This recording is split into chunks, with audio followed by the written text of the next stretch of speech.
Thanks for downloading a 3CR podcast. 3CR is an independent community radio station based in Melbourne, Australia. We need your financial support to keep going. Go to www.3cr.org.au for more information and to donate online. Now stay tuned for your 3CR podcast.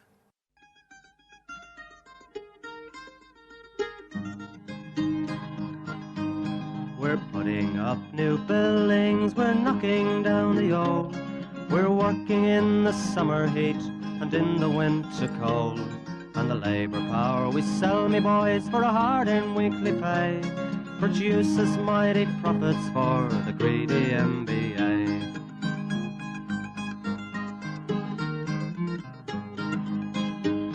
And whether we were born here or born in Italy, in Greece, in Spain or Ireland, in England or Fiji, we all of us are workers, united we must stand, until the wealthy bludgers have been driven from our land.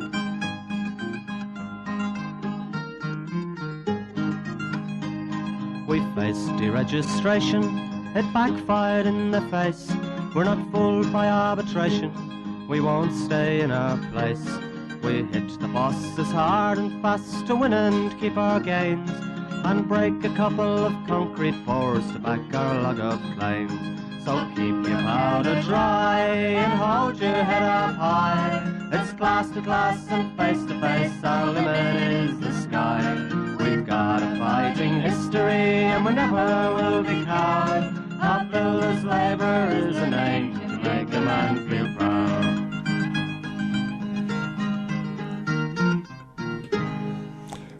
And it's the Concrete Gang, bright-eyed and bushy-tailed, and enjoying the shutdown weekend that comes on your calendar every year to celebrate the Melbourne Cup. Once a year, I'm a punter. And yes, we will have a tip, but basically the first tip is it's a shutdown weekend. We're not working Saturday, we're not working Sunday, we're not working Monday, Tuesday or Wednesday. Good morning, Buzzer. Good morning, String Bean. Annie's on the panel. Here we all are. And there is no gorilla. We've taken Gorilla's spot here today. I haven't been here for a little while. It's not all about me, though. It's not all about me, right? It's great. You say that, but you don't. I'm going to have a different tip to brother Gorilla, right? So stay tuned. He knows the horses a bit better than me, probably, but I'll have a bit of a go at one. But it's a great weekend for being in the construction weekend. Bit of a rest coming up to the last quarter. The last quarter. Yeah, the last quarter's coming up. The run into Christmas is usually a painful experience because every boss reckons that every job should be finished by Christmas, and they put the pressure on people to work extra time. So the break we're having now, the 5-day break for the Cup weekend, is guaranteed in your EBA and is guaranteed for the next 4 years after this particular EBA.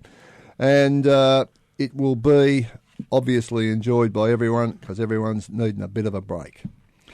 Righto, Melbourne Cup. The Gorilla is not with us today, but he rang in with his tip. And I will read out the note I made. And that is last year's winner, El Mandan. He thinks it would have been a very good tip to win this year's Cup. But when they put Frankie Dettori, or whatever his name is. He hasn't had a great record in Melbourne Cups, old Frankie. He reckons Frankie couldn't ride a bloody donkey to win a kids' race.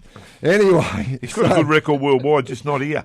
He's a bit hopeless in the Melbourne Cup, so that straight away took Al Mandan off the number one choice, and so he's going for the third favourite, Marmello. However, with Al Mandan, he reckons that still should be included, any box trifectas, etc., etc. But Marmello is the Gorilla's choice, and you're going, Buzzer, for? Red Cardinal, that's what I'm going for. What are you going for?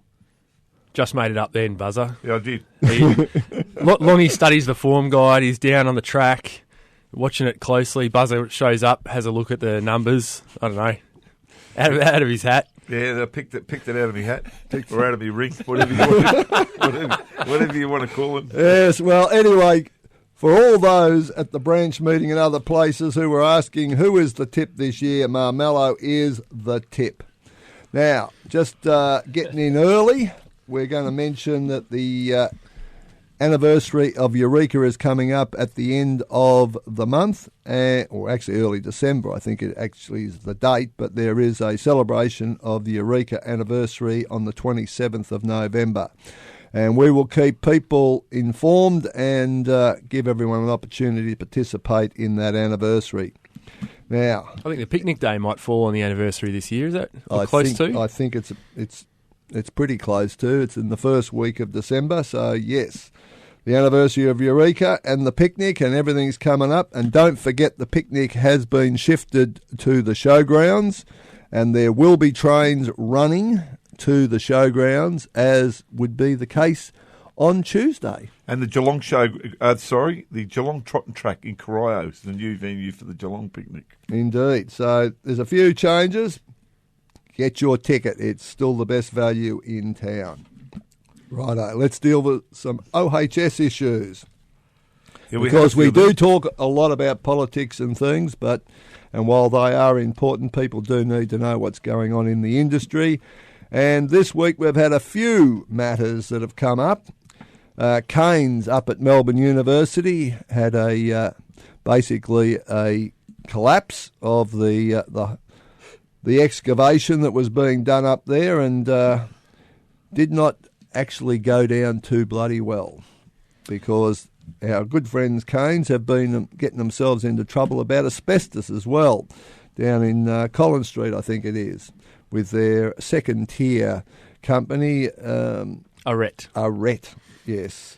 God, they're all calling these second tier companies. Take the sticker off the wall, drill the hole into the asbestos, then put the sticker saying asbestos back on the wall. Dear, oh dear, Keynes. I've seen some photos from that job, and that second-tier Keynes job wasn't that good, to be quite honest. Really. Well, they flooded Collins Street and exposed a whole bunch of people to asbestos. It was only when the union safety folks show up and actually let them know that they've been exposed and ask them why their bosses put them in such a situation. They call the boss and all leave, choose to leave an unsafe place, which is a good choice. The worst part about that is WorkSafe still haven't done anything about it. No prosecutions, a bunch of people exposed, and no one's. And they still haven't agreed to remove the asbestos. They still want to leave it there for the next tradie to come along and drill into. So, shockers down there, and that Kane needs to be held responsible for that, being the overall company and Principal company, yeah, and the Melbourne University job, yeah, that collapsed onto. There was a bunch of steel down there, and a large bit of that earth's come off the rock and that, and just lucky that no one was in there at the time working. Could well have been serious. And we've had a couple more incidents too. We had a pump blowout on the Hamilton Marino job in Hague Street South. We call that, what do you call that? Hague Street, just down the end of Spencer Street there, right? South Melbourne, right? Down there, Old Tracks and Hamilton Marino had a blowout, and we're having a serious look around the place about where these concrete pipelines are put. They're in front of the Alimax in a lot of the places, so when they do blow out, it causes a problem. So it's a serious look at how we cover them up or move people away from those areas where they are to prevent that happening again. So stay tuned for that. And there was also another, unfortunately, a worker got injured on the Collins Street multiplex job. Indeed. Arthur working for Form 700. He's come down inside the core there. They had to get a rescue plan. Well, had a rescue plan and took a couple of hours. They're having a bit of a look at that now to see if they can twitch it a bit to get it a bit better than how it actually went at the end of the day. He's all right, but he did suffer a few injuries, broken ribs and a few other things, I think. Yes, indeed. He's come down in the central core. Now, it is a confined space. There is a core allowance paid because it is a confined space where people are working under additional pressure as opposed to working on the deck. And Arthur's come down. The rescue plan was in place, but it needs a bit of tweaking, because if it takes 2 hours to get him out, that suggests that there is not a whole lot of forward planning going into it. Well, back injury in a confined space, very tricky, but good job to the firefighters, the ambos. The union guys down there all did a good job in difficult circumstances. Indeed. Now, just coming back to asbestos, we should also mention that Asbestos Awareness Month, the month of November, is in fact asbestos awareness. And we're all aware of asbestos at job level. However, at WorkSafe level, I'm sure they'll be promoting Asbestos Awareness Month, but maybe it means bugger all. I think we need an asbestos prosecution month, not an awareness month. That's it, Asbestos Prosecution Awareness Month. That's what we need.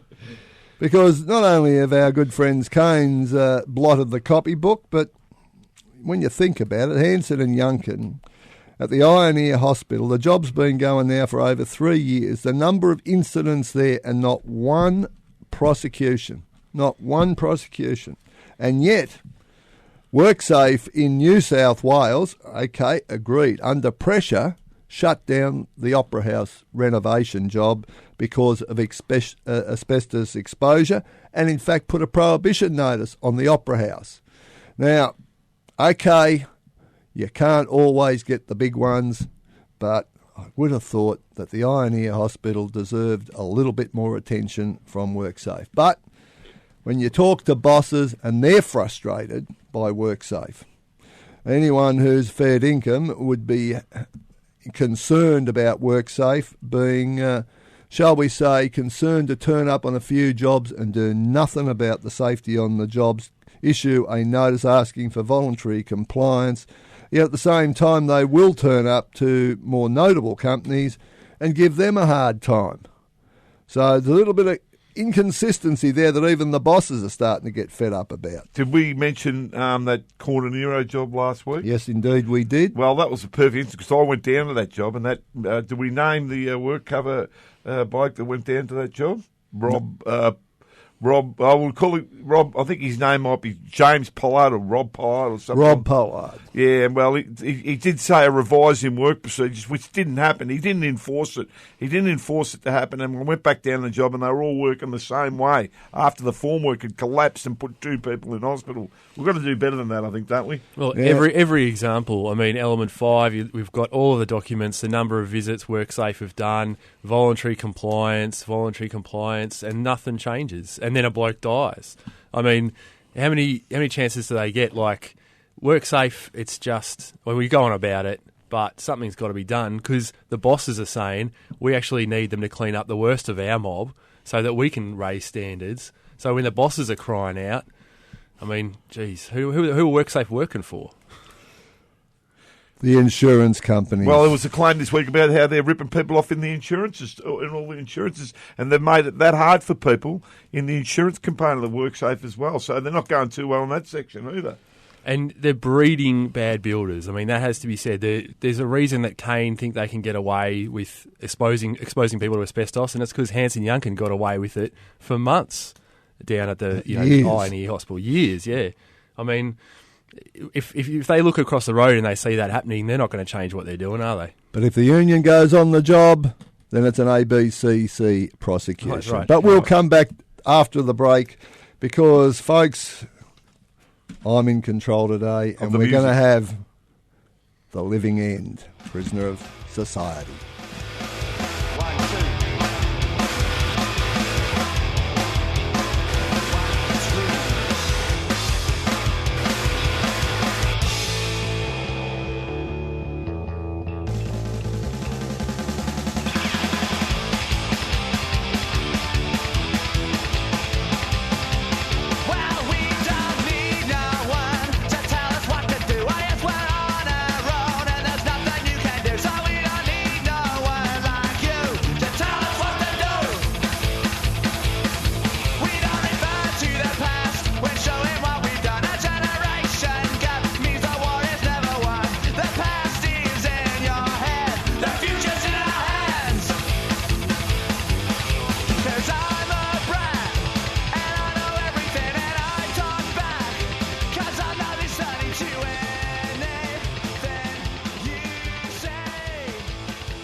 'Cause I'm a brat, and I know everything, and I talk back. 'Cause I'm not listening to anything you say. And if you count top three, you'll see it's no emergency. You'll see I'm not the enemy, just a prisoner of society. Society, society, society, society, society,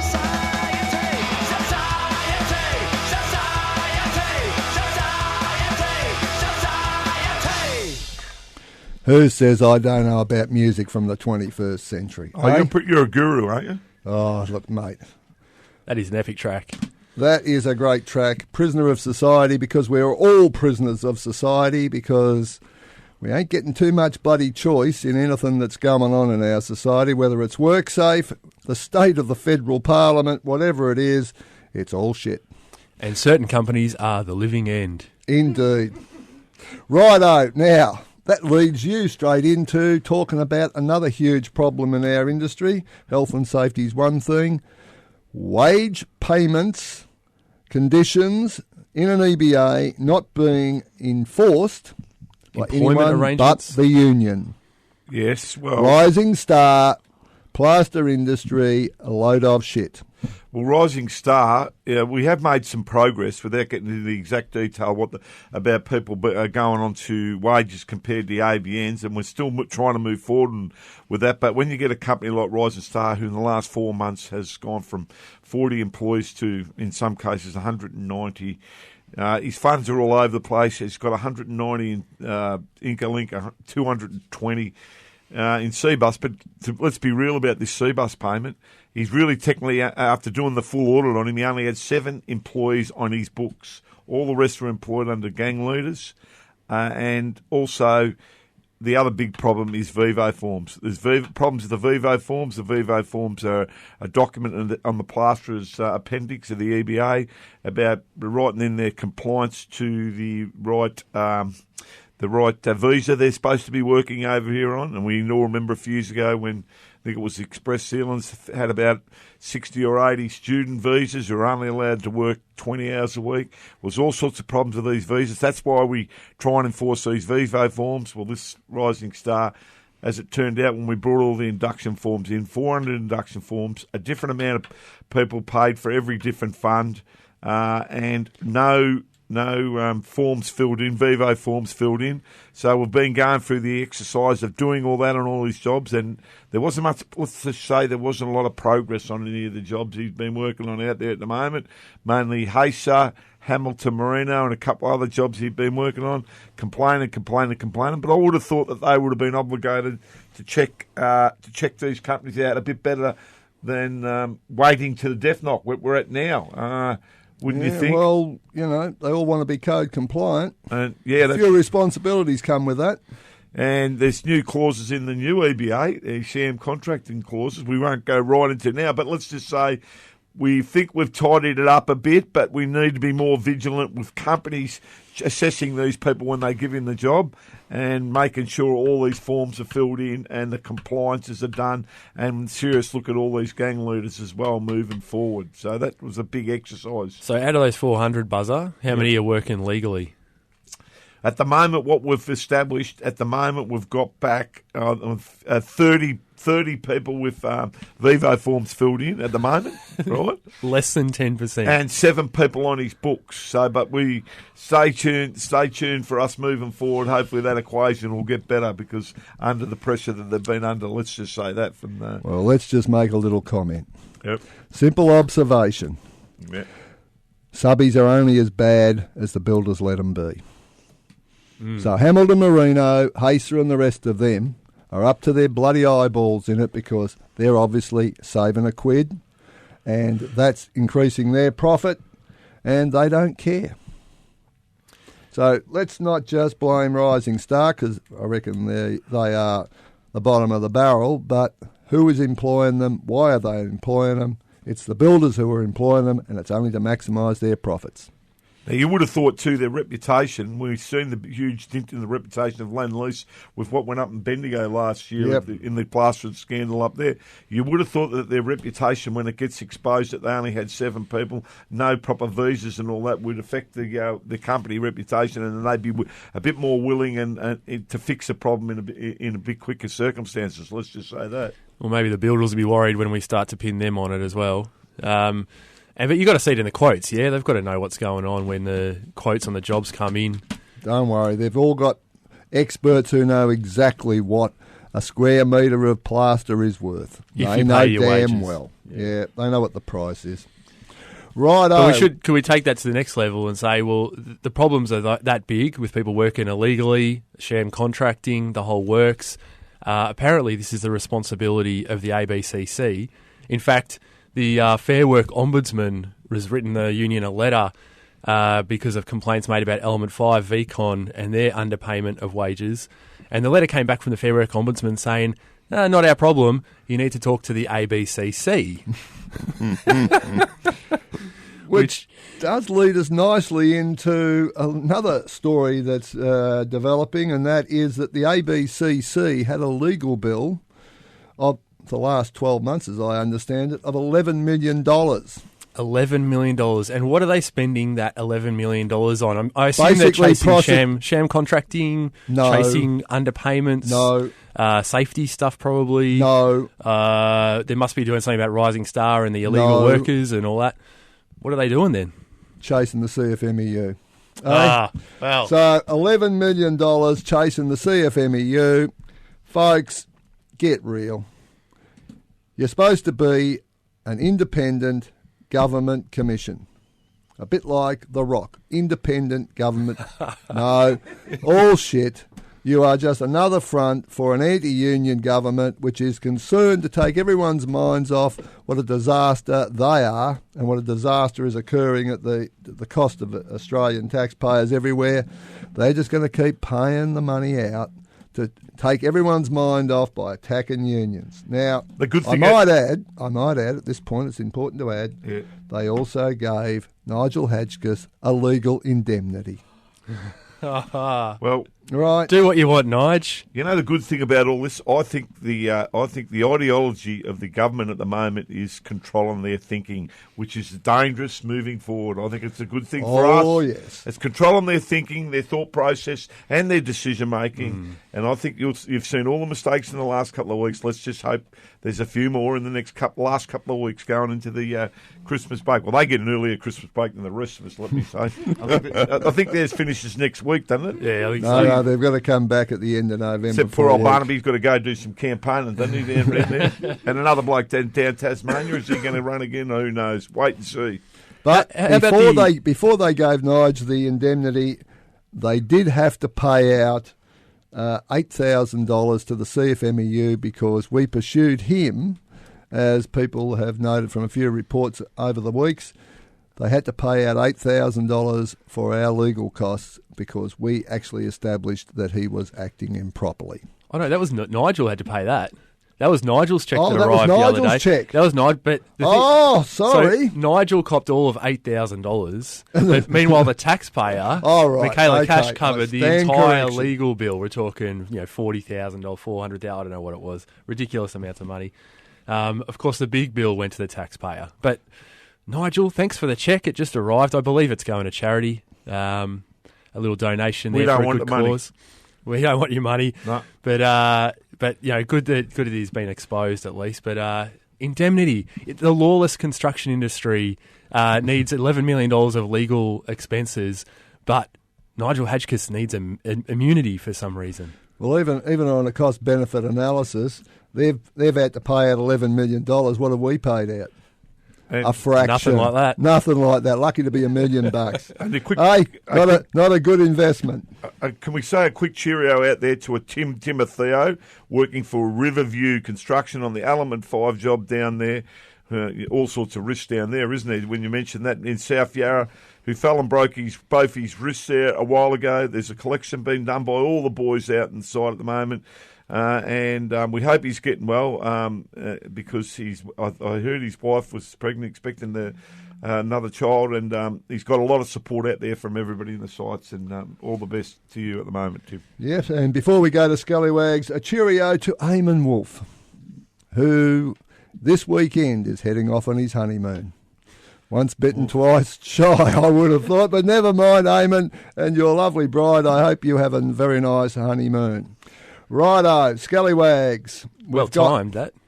WorkSafe, Victoria, Rising Star, Multiplex, because, let's face it, they should have had a better rescue plan in place at Collins Street. The AIG, who advised Decmil as to how to handle occupational health and safety issues, and they got it wrong. And Decmil have been fined for failing to carry out the Occupational Health and Safety Act because the union prosecuted them, not WorkSafe. Well, I think they refused access to the union officials, That's right. which is what they've been fined for because that was illegal. And when we say that the laws are blocking us from dealing with safety issues, that's exactly an example. So I also want to mention Victoria University, who, while it's not not an issue for the construction industry, it is an issue for unionism, because the 3 senior branch reps for the National Tertiary Education Union have all just been made redundant as the negotiations start on their new EBA. Okay? I wonder what's going on there. Oh, just a coincidence, of course. Bit of union busting. But the thing about the Vic Uni thing, they run a TAFE as well, and they are chartered to look after the western suburbs. The whole point is to help lift the western suburbs up. They're dedicated to that. So to be attacking their staff like that is disgraceful. What about the National Bank? We might as well throw them in, sacking 6,000 people when they made a $6 billion profit. Yeah, I mean, geez. Exactly. Right. Who are we going with? Who was the first one you mentioned? WorkSafe Victoria. Yeah, I think WorkSafe, no doubt about it. WorkSafe. Well, WorkSafe Victoria win. Everyone else, like Rising Star and the AIG and Decmil, all deserve it. Oh, Rising Star. Actually, Rising sorry, Star. I take that back. Rising Star. Rising Star. Joint winners. Joint winners. You're going to go out in the same old way? Dare to struggle, dare to to win. win. If you don't fight, you lose. Now, the war on drugs.